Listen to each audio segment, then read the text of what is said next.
Welcome to Taiwan Talks, covering the latest global news from a Taiwan perspective. I'm Albert Cho.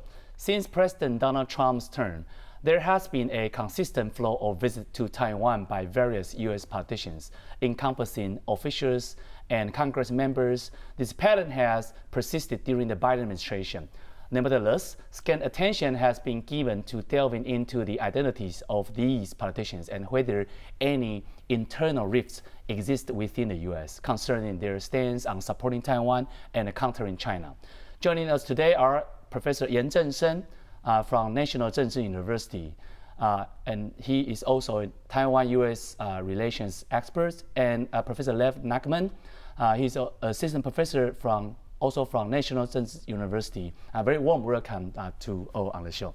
If we create a typology where there are four types of U.S. politicians, maybe we can go from one category to another and comment on their possible attitude towards Taiwan and China. The first type is called the Leftwing. People like Senator Bernie Sanders and House members like this one called AOC, Alexandria Ocasio-Cortez, Ilhan Omar, Rashida Tlaib, and this group expresses concern in the past about potential discrimination against Asian Americans. As a result, refrains from advocating for a overly aggressive approach towards China. So this group less supportive of Taiwan? Professor Well, I think, in the past, the traditional left will have greater sympathy for mainland China because of the socialist policy. But gradually, I think this has changed. And the new group, the AOC group, the so-called the SWAT, they represent a different one. I think they care about the minority rights, right. Discrimination. So Asian American is one of, a lot of them are supportive of this we call progressive wing of the liberal part, of the Democratic Party. So they support Taiwan simply because of, I think, the democracy, human rights issue compared to China. And then they also care about Asian American status in the U.S. So in that sense, they are both, I think, worrying about Asian American, but also mainland Chinese American being discriminated in China. And if you look at this group, there is a Asian Pacific Islander American that there is a caucus there, and then the two leading ladies, both are Chinese. One is originally from Taiwan, parents are originally from Taiwan, but both are Democrats. So you begin to see the Democratic Party, especially the progressive wing, worry about the democracy, democratic integrity of Taiwan might be compromised if there's a mainland China, military attack of Taiwan. So, Professor Nachman, so what's your observation? I think it's really important that we don't conflate advocating for the safety of Asian Americans with being weak on Taiwan. Those are not the same not related. thing. As an American who adamantly stands by that point of we should be very cautious about how our policy and rhetoric may hurt Asian American safety while still advocating for Taiwan. I think these two things are not mutually exclusive. And it's actually these left-leaning politicians have actually been very outspoken on some of these related human rights issues. Representative Omar in particular has been one of the most outspoken advocates for Uyghurs and Uyghur persecution in China, even though she's a part of the squad. Right. Okay. So what about moderate left, including the current President Biden and also Speaker Nancy Pelosi? She visited Taiwan. They currently hold important positions and also emphasize the necessity of managing China's ambition. Well, in the past, Taiwan has I think a view that the Republican Party cares more about Taiwan. The Democratic Party is less so.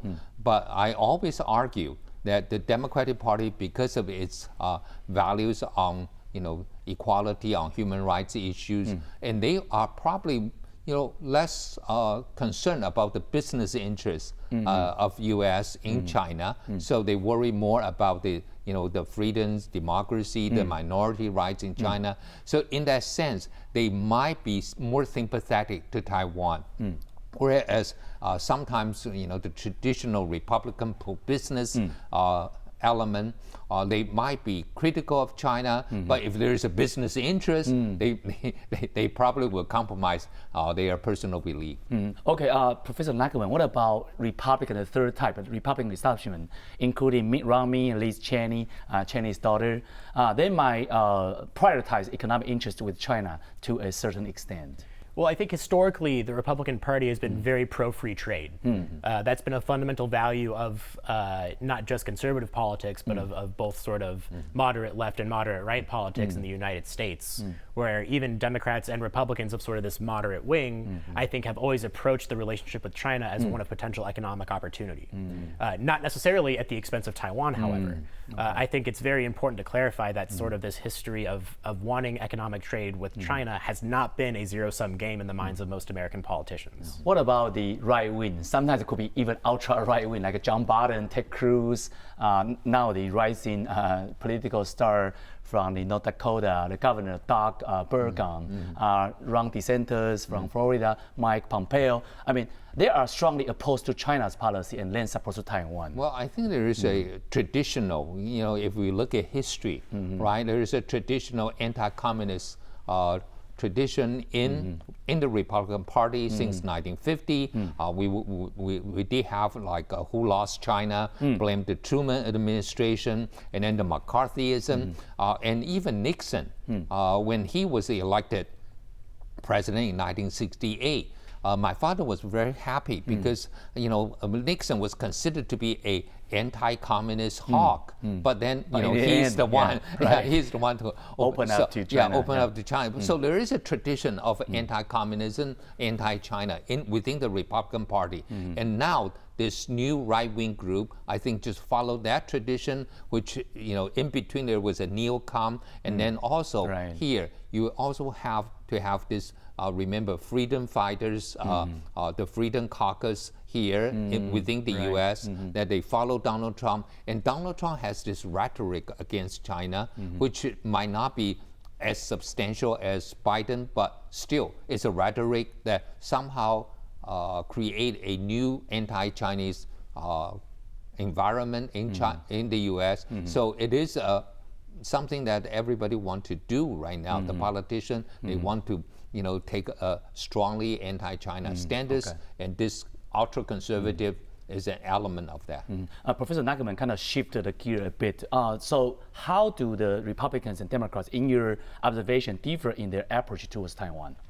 I think perhaps one of the biggest differences, at least prior to the Biden administration, has not been about supporting Taiwan. I think like Professor Yen said, Taiwan has been a bipartisan issue in the United States. All you have to do is look at voting records. Democrats have always voted in support of Taiwan. The difference is that Republicans are louder. And there's often this assumption that being louder on Taiwan is better for Taiwan, or that loud Taiwan policy equals good Taiwan policy.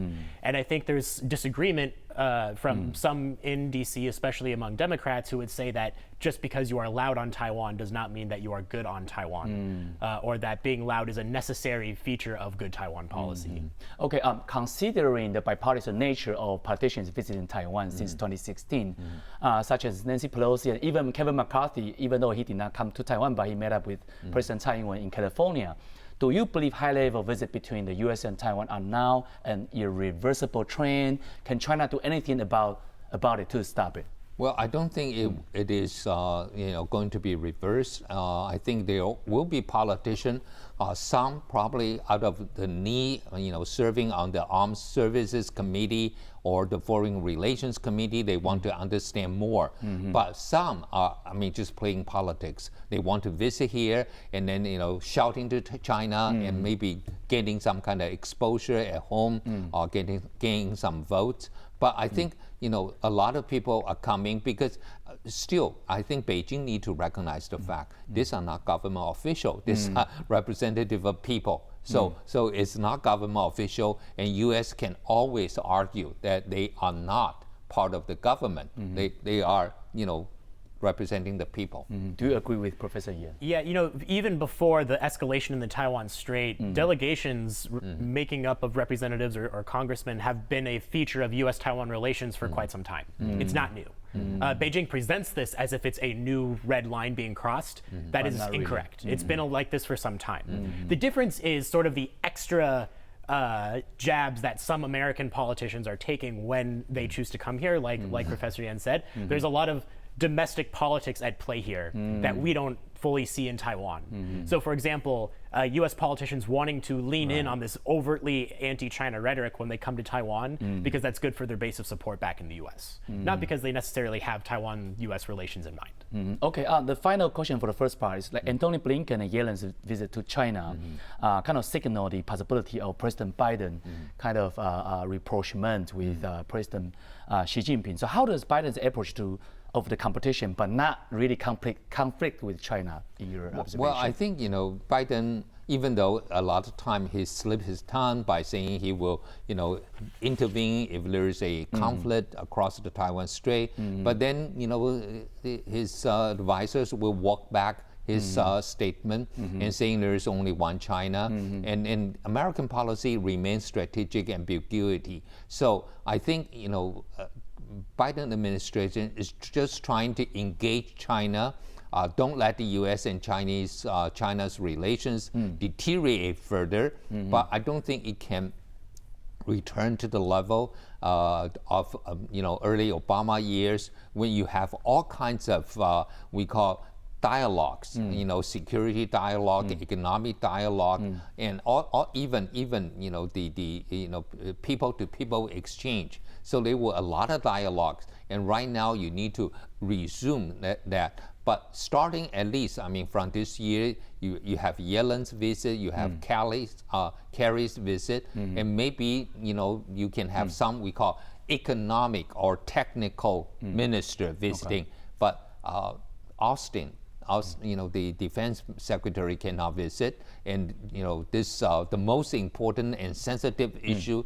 I think there's still some problem there. Okay, let's now hear from Mark Gao, president of the Formosa Association for Public Relations, the lobbying affiliate of FAPA, the largest Taiwan advocacy group in the U.S. Our political editor Rightwing spoke to this chief lobbyist from Washington, D.C. Mark, the Taiwan International Solidarity Act recently passed the House. How substantially beneficial could this be for Taiwan? It's a good news for Taiwan. This HR 1176 basically is to amend the Taipei Act of 2019. I think most of the changes are minor for the amendment, but there's one big important information in the new amendment, which were discussed, like UN 2758 resolution. Mark, with many years on Capitol Hill and also now as the chief lobbyist, how bipartisan is Capitol Hill on Taiwan? It's interesting that among many issues, Taiwan issue get bipartisan support. If you go to the Republican congressmen or senators, they support Taiwan. And also you go to Democrats, they do the same. It's not this way 5 years ago. However, even both parties support Taiwan. Democrats seem to be a more reserved party. They will not speak up loudly like the Republicans do to support Taiwan, but they, for the most part, they will endorse or even co-sponsor Taiwan-friendly resolutions. So based on that bipartisan support, I have no doubt this one is gonna pass the both chamber of the Congress, and then President Biden will sign into law. You talked about Republicans being more vocal. Why is that? Traditionally, the Republicans are more anti-China. They don't like communists. They don't like socialists. And sometimes they even consider Democrats socialists. So in that sense, they are usually more vocal, and they wouldn't stop. They wouldn't stop saying anything against China. On the other hand, Democrats are very more reserved. They try to play both cards. They want to please China. They want to please the U.S. voters, and so they are usually taking a lower stand to support Taiwan. But in most important issues, they do support Taiwan. So it's only how you present yourself to the outside world. It doesn't mean that they have a different set of values or they have different support for Taiwan. It's just how they say it and how they do it, how they present it. So we don't mind how you present it as long as you support Taiwan. Is that why we see sort of a discrepancy between the Biden administration and also how he deals with Congress? Biden administration did not like Nancy Pelosi to visit Taiwan, or for McCarthy to meet with Taiwan. They think they consider this provocative. On the other hand, the Republican administration, for example, Trump administration, they would say something very provocative, but they also don't like Taiwan to do things to make China angry. What do you think Taiwan needs to do? With the passage of this amendment, I think we can now more vocally and more actively to deal with the UN 2758 resolution, because this one affects Taiwan's sovereignty and Taiwanese people's travel and also the dignity of Taiwan people. So I think with the passage of this into a law, the U.S. government will be forced to be more vocative, to be more proactive to bring this issue into discussion. They can even bring this UN resolution to the UN. It is debatable for us to distinguish between Republican and Democrats regarding their attitude toward Taiwan. Maybe it's equally the same. We have to look at the data.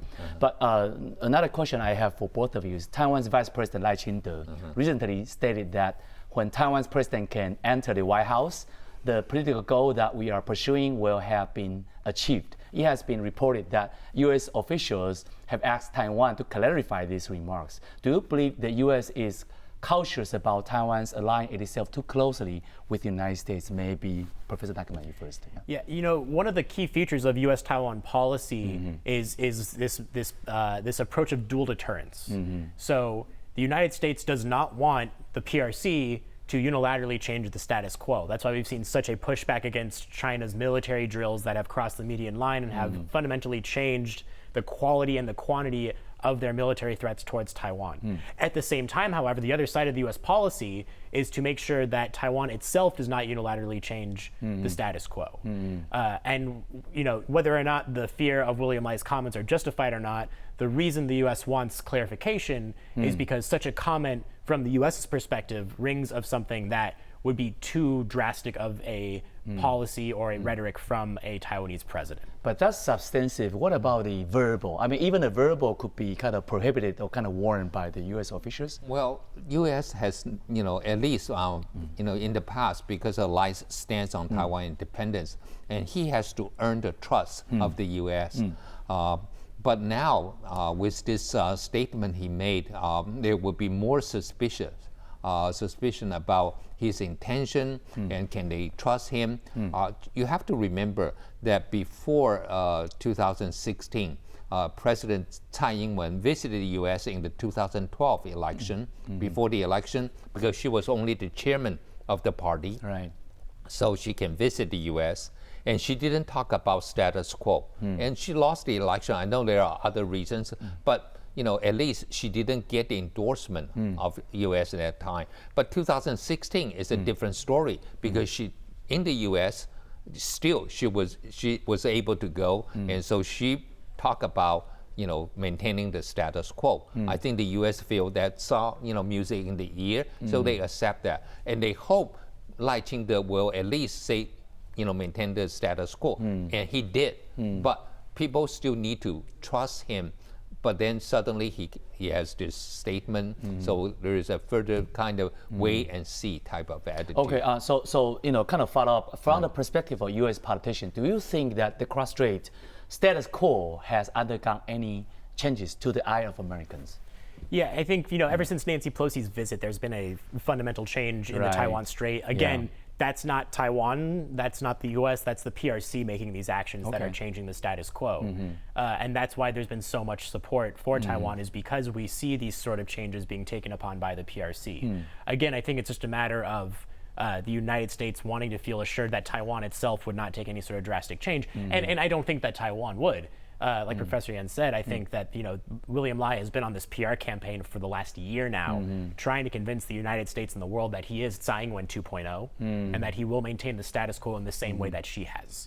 The challenge is this taking a step back when he makes comments like this. Okay, kind of specific in another domain is that one China policy is very different from one China principle. I mean, to Washingtonians, to those government officials over there, it is the case. So are U.S. politicians aware of the difference between the two, or do they consider the distinction still significant? Well, I think, mainland China has its own one China principle, but the whole world has, we call, different kind of one China policy, or, like in Taiwan, we have one China, different interpretation.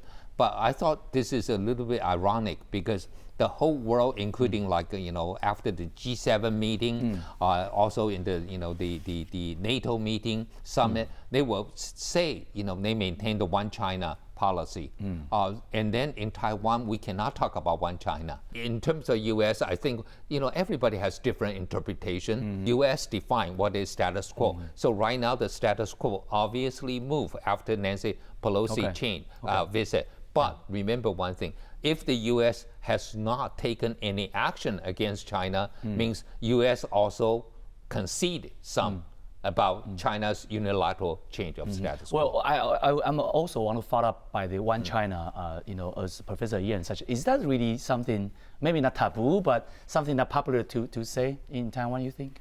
I think, most people don't know the difference between one China policy and one China principle.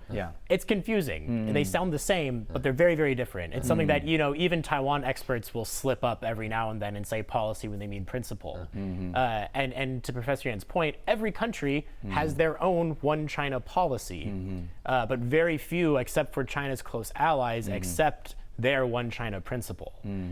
So, to say that it's a taboo or something that we can't talk about in Taiwan, I think infers that we know what we're even talking about in the first place. Well, one China policy would be the United States acknowledge there is a separate kind of sovereignty in a cross-strait. But one China principle is really by President Xi Jinping in their version. Yeah, so the one China policy of the United States is that it acknowledges China's claims over Taiwan.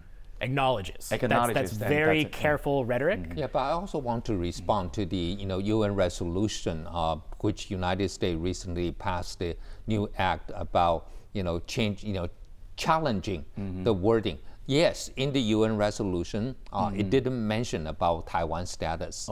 But it has been clarified by the UN Secretariat saying Taiwan is province of China. And then they also said in the international organization, that's the name they're going to use. So in other words, I think the US should challenge United Nations instead of passing their act showing they support Taiwan. No, you should go to the UN. Okay. Did you enjoy this episode? Leave us a message on our YouTube channel and don't forget to hit the subscribe button. Until next time, take care.